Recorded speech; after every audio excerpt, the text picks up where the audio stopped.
I've got a lot of calls in here. People who are experts on IT, on this whole area of hard drives and protecting material, and they are not buying this line that the hard drive lowest learners or somebody's crashed, and we've lost 2 years of lowest learners emails. They ain't buying it, and I'm not either. I want you to hear from some of these people, okay? Let's start with Pat in Philadelphia, the great WNTP. Are you buying this, Pat? Not for a minute, Mark. How are you, my brother? Fighting the good fight? All right. Yeah, thank you, sir. Okay. When you send an email to a government server, everything is mirrored. So even if the hard drive crashes, the mirror takes over. A geek comes along and just pulls out the old bad hard drive, puts in a new one, and nobody loses anything. Depending on what the federal government does, every 4 hours, every 8 hours, or 12 hours, whatever, they'll have a data dump to a master server where it's compartmentalized and archived. So you would need someone with administrative access in multiple departments to go track all this down, knows where it's at, and then delete it. Now, you might get a hiccup for 1 day and maybe a partial email, but for 2 years, that's fraud. So there's no main database system that if it crashes, you're going to lose 2 years' worth of... And by the way, the 2 years' worth of the 2 years' worth the investigators want to see. Right. That's not probable, unless we got attacked by an EMP, and I was unaware of that. And an EMP, for people who don't know, could come from a nuclear attack. It could come from a sunburst, which would wipe out our electrical system. But we'd all feel that, not just one computer. Everyone would have got that, right. So, it's not happening, Mark. It's a total fiction. And if they were using third-party servers like Comcast or Verizon or whatever, they'll have it too. They were using Gmail, Google Mail, to do government work on there, and I'm pretty sure they have some of that too. So that's it, my brother. Pat, very, very fine. I appreciate that. Let's hear some more experts. Let us go to Derek, Kansas City, Missouri, the great KCMO. Go. Mark, it's an honor to talk to you. First-time caller, long-time listener. Thank you. I work in one of the largest law firms here in the city. I don't want to say which one because... All right. My responsibility is to initiate collection of email for discovery, okay? That's what we do day in, day out. And to think that the federal government could lose 2 years' worth of email is almost an impossibility. The redundancies that are in place nowadays with any corporation, even mom-and-pop businesses, don't allow for this kind of thing to happen. I mean, if a server goes down, you have 2 or 3 others that are right there to pick up any slack. And the way the federal government spends money, are we supposed to believe this is a Montgomery Ward server in a closet somewhere? I mean, it doesn't add up. I'm sure they have the best, probably the best in the world, I would imagine, as far as retention and redundancy goes. And they don't even need the best in the world, do they? No, absolutely not. Mom and pop do it all the time. You just don't hear about companies losing email like this anymore. It used to be that way, but it's not that way anymore. Technology is just superior. So the fact that it's so obvious, they're doing it right in front of everyone's face. I mean, you can tell that this is a cover-up and it's deliberate.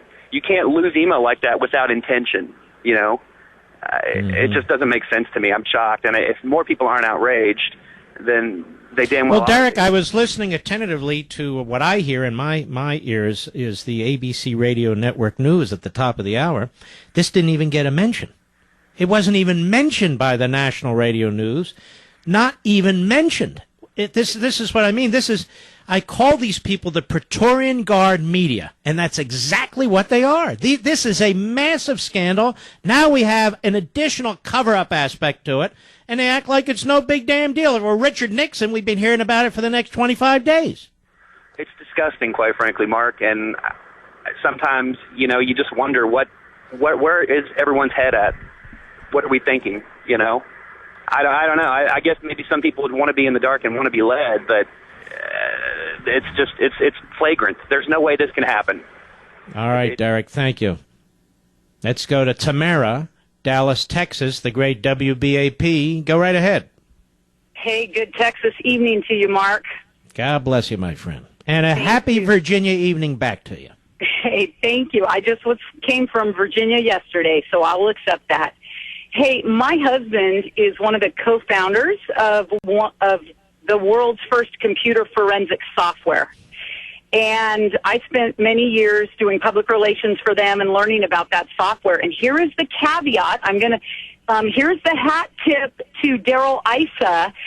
Thanks to Sarbanes-Oxley, this absolutely cannot happen, first of all. And if it does, here we go. Check another box for the Obama administration, breaking the laws of Sarbanes-Oxley. And I don't know that Sarbanes-Oxley applies to the government. Remember, they always exempt themselves.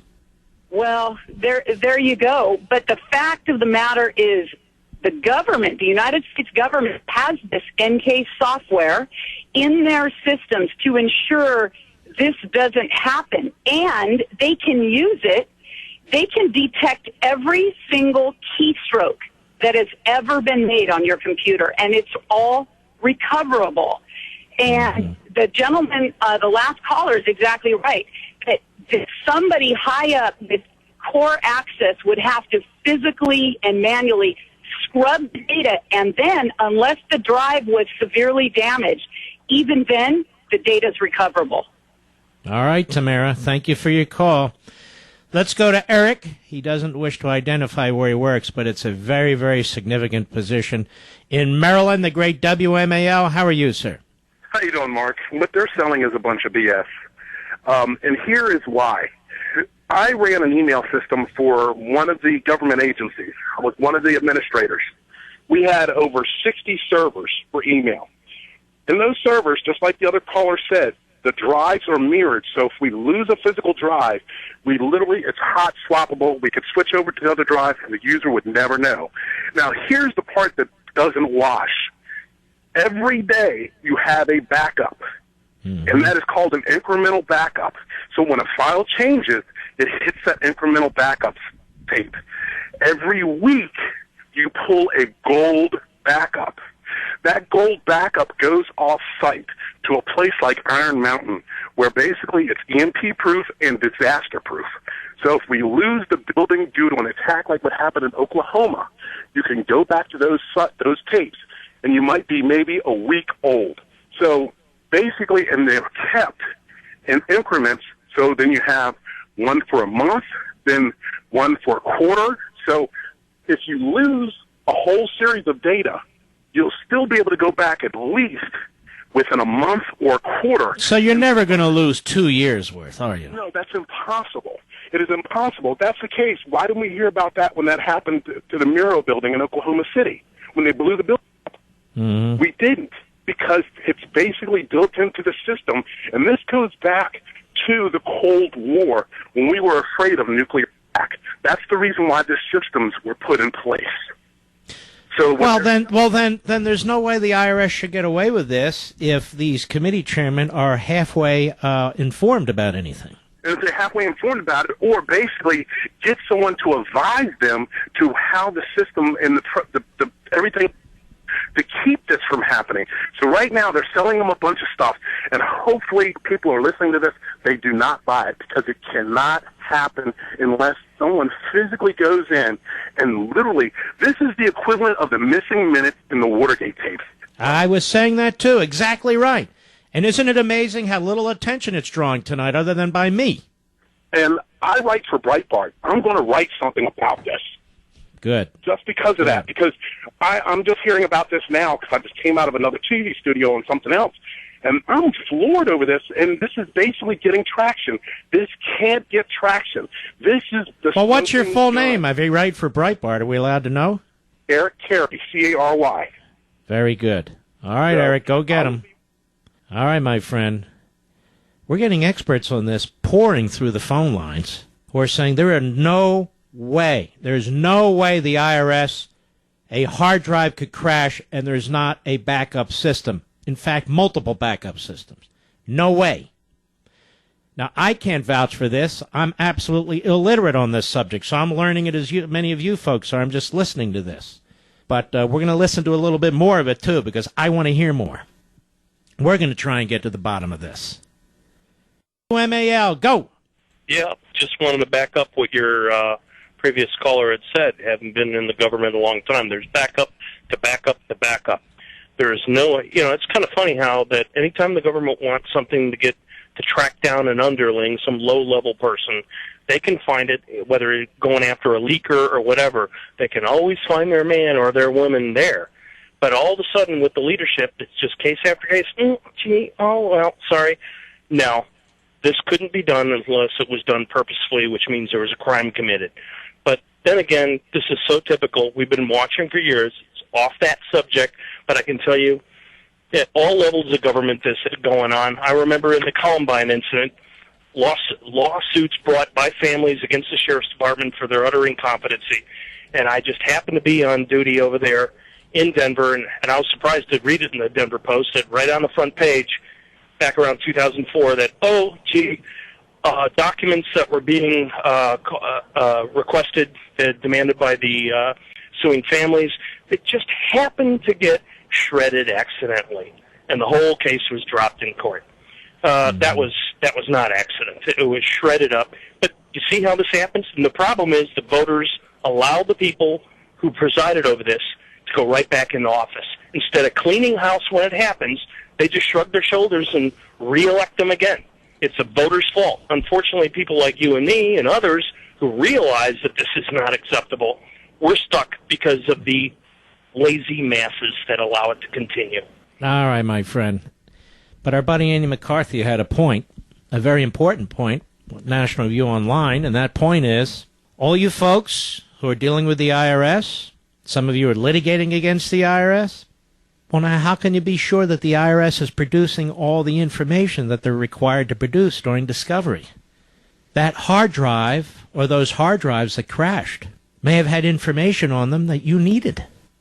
You see, make sure, talking as a litigator, make sure your lawyers, if they go into court, they say to the court, now wait a minute, we need to know which hard drives crashed.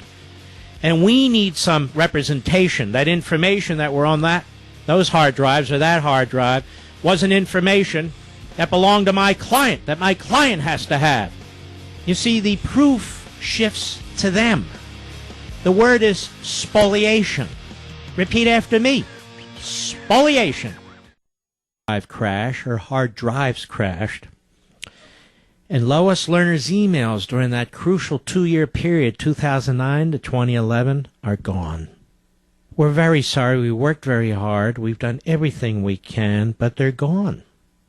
Now, by chance, if we should somehow recover them, it'll take years. Yes, it'll take years. And this hasn't even attracted interest in any of the national news media. So I'll stay on it. I don't believe this for 2 seconds. I don't believe anything innocent happened. No way. A couple more calls on this in terms of experts. Then I want to move on and we can link all these things together. Let us go to Richard Paris, Texas, the great WBAP. Go. Yeah, I worked at a computer company in Vegas, and we did a lot of stuff with the EPA. They bring in their hard drives when they crash. We would take them out and send them to a company called OnTrack in California. I don't know if they're still in business or not. OnTrack? OnTrack is what it was called. And they would go in and physically get the data off the plates inside the hard drive. They would take the hard drive apart into a clean room and recover the data. This is by the way, you know the FBI does this stuff too. Yeah, well, what about all the child, pedophiles and stuff when they have child porn on their computers? But even the financial crimes and so forth and so on, they don't just somebody, my hard drive crashed, woe is me, and they say, okay, turn it over. Yeah, that's And then right. they do the forensic work and do whatever the technology requires to try and go back through it and pull the information out. But you also hear other callers telling us that there are multiple backup systems in these government computer systems as well as in the private sector, and they should be in other places. Yeah, just like a RAID system or the mirror system that they're talking about. You pull one hard drive out, it creates the data from the other 2 or 3 drives or 5 drives or however many you have. And can I put it in plain English? It's like a tandem system. A tandem. So one moves to the next, one moves to the next, one picks up from the other, correct? Correct. This is so much. I mean, this is an amateur attempt at cover-up. This one won't work. I don't think it's going to work. There's too many of us out here that know how to do this. Well, we're about to find out, aren't we, Richard? Yeah, I agree with you. Take care. God brother. bless you, man. You too. Thank you. To a man and woman, people with expertise in this area, they're not buying this for 2 seconds.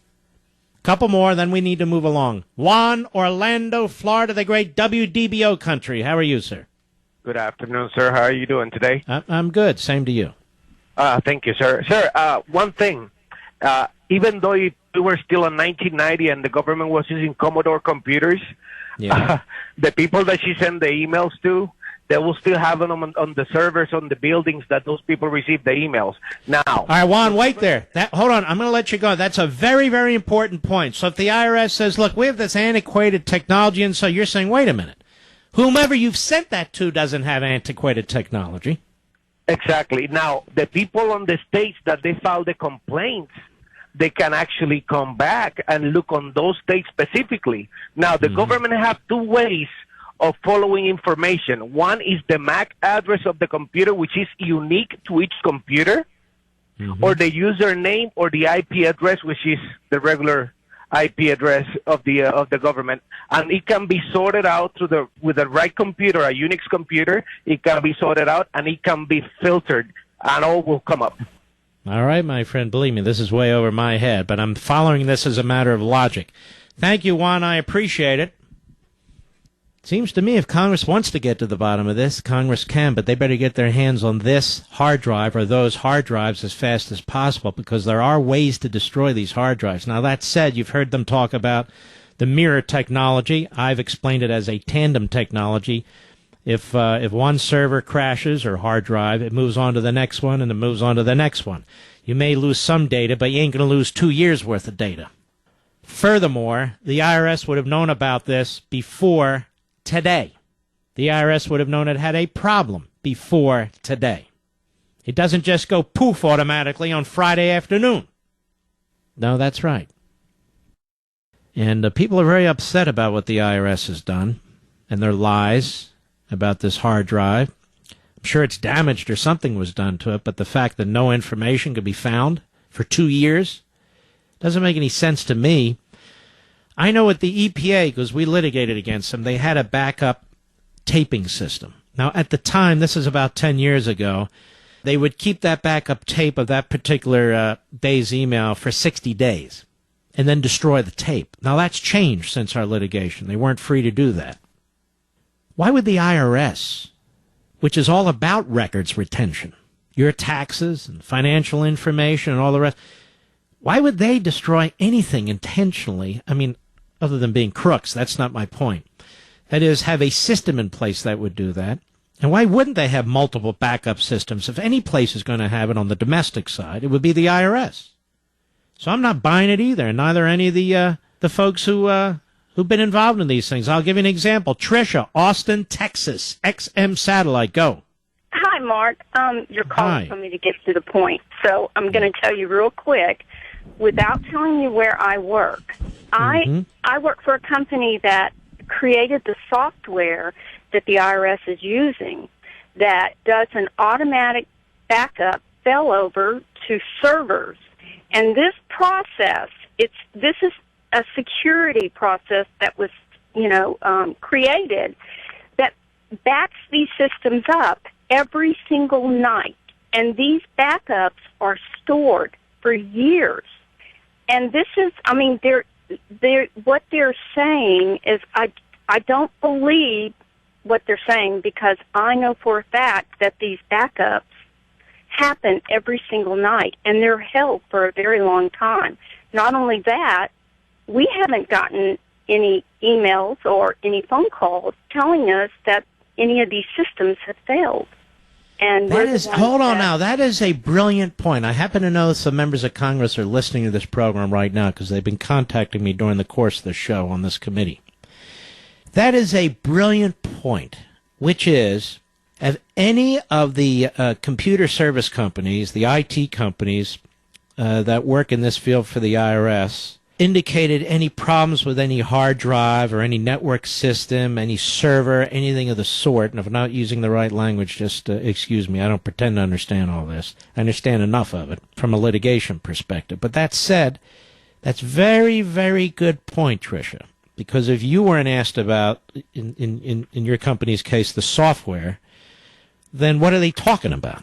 Well, I can tell you that if our company went in and sold anything to any agency, whether it was federal or on the state level or even a private company, that did not have these security measures implemented to back them up, we'd never get the projects. We would never get the job. I mean, does any company sell anything anymore to the government or other companies and not have backup systems? That doesn't even make any sense to me. No, this is all regulated. You have to have failover systems. You have to, because the I.R.S. is a federally run organization, and by law, and you can talk to some of your congressmen, by law there are certain security measures that have to be implemented. And not only that, look at it this way. The NSA has loads and loads and loads of servers with all this information, and why couldn't we go to the NSA and pull that information if that's what they've been monitoring? All right, my friend, you take care. We got a lot of